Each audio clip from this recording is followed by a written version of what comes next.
बहुत समय पहले की बात है, जब पृथ्वी रणभूमि बन चुकी थी। रक्त से सना आकाश और धधकती भूमि, हर दिशा में केवल युद्ध की गूंज थी। परशुराम भगवान विष्णु के क्रोधावतार अपने दिव्य फरसे के साथ शत्रुओं का संहार कर रहे थे। लेकिन यह केवल विनाश की कथा नहीं थी, यह एक नए आरंभ की भूमिका थी। जब युद्ध का धुआं थमा तो परशुराम ने अपनी दृष्टि पृथ्वी पर डाली। जीवन अब केवल एक स्मृति जैसा था, परंतु उन्होंने इसे पुनः संवारने का संकल्प लिया। वे अपनी साधना, अपने ज्ञान और अपनी शक्ति से इस मृतप्राय धरा पर नई संभावनाओं का बीज बोने वाले थे। यह कहानी सिर्फ एक योद्धा की नहीं, बल्कि संहार से सृजन तक के अद्भुत सफर की है। युद्ध भूमि रक्त से सन चुकी थी।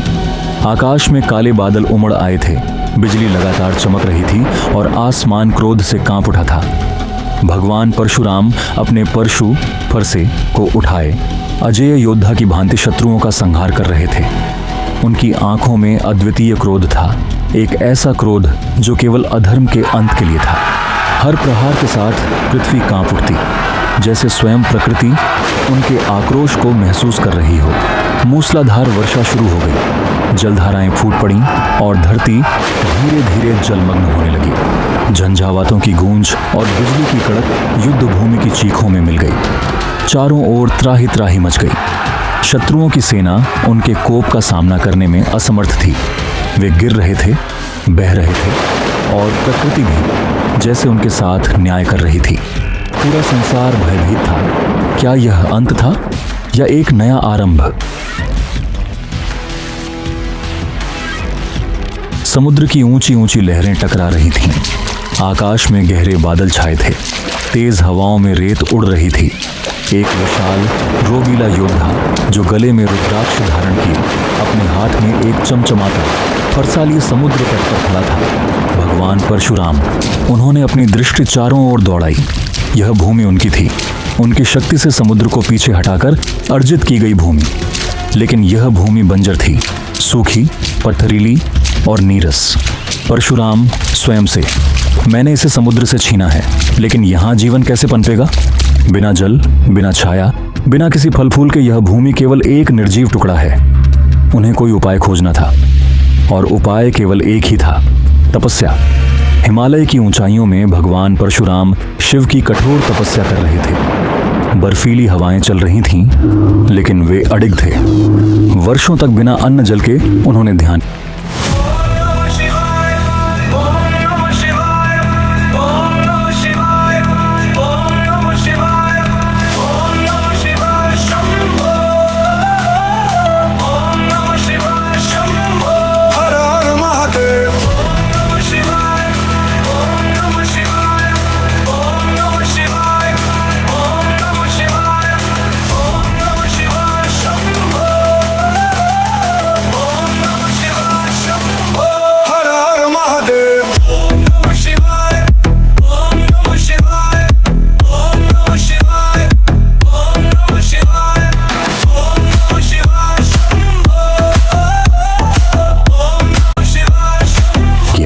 अंततः आसमान से रुद्र के डमरू की आवाज गूंजने लगी।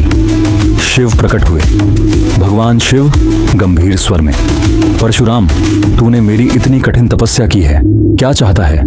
परशुराम नतमस्तक होकर, हे महादेव, मैंने समुद्र से भूमि प्राप्त की, परंतु वहां जीवन नहीं है। मैं चाहता हूं कि वहां हरियाली हो, छाया हो, जल हो, ताकि मानवता का कल्याण हो सके। शिव मुस्कुराए। उन्होंने अपनी जटाओं से 3 दिव्य बीज निकाले जो रत्नों की तरह चमक रहे थे। उन्होंने परशुराम के हाथों में रख दिए। भगवान शिव, ये 3 बीज लो, नारियल, सुपारी और कमल।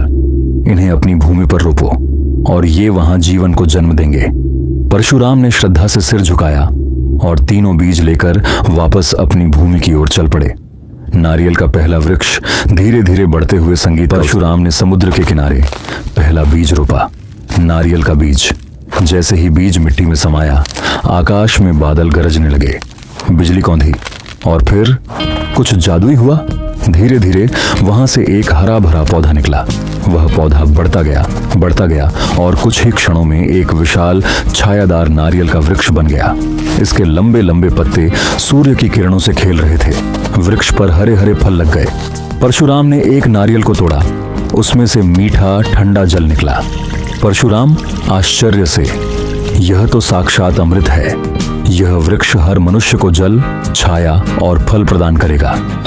उन्होंने देखा कि नारियल के फल पर 3 गोल निशान बने हैं, भगवान शिव के त्रिनेत्र की तरह। अब यह भूमि बंजर नहीं रही, यह हरियाली से भर गई। धीरे धीरे इस भूमि पर लोग बसने लगे। परशुराम ने उन्हें सिखाया कि नारियल केवल एक फल नहीं, बल्कि एक पवित्र वस्तु है। उन्होंने कहा, नारियल को जब भी किसी शुभ कार्य में तोड़ोगे, यह तुम्हारे अहंकार के नाश और नए जीवन के आरंभ का प्रतीक बनेगा।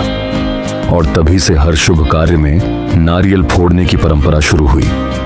राजा नारियल चढ़ाते हैं, विवाह में नारियल फोड़ा जाता है, मंदिरों में नारियल चढ़ाए जाते हैं, समुद्र में नारियल प्रवाहित किए जाते हैं, यह दिखाते हुए कि यह परंपरा युगों तक चली आ रही है।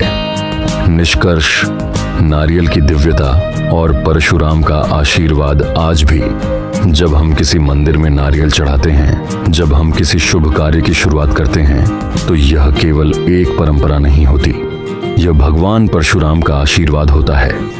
यह भगवान शिव की कृपा का प्रतीक होता है। यह समुद्र से निकली उस भूमि की स्मृति होती है जिसे परशुराम ने अपने परिश्रम और तपस्या से जीवन प्रदान किया था। और इस तरह नारियल इस पृथ्वी पर आया भगवान परशुराम के हाथों, भगवान शिव के आशीर्वाद से।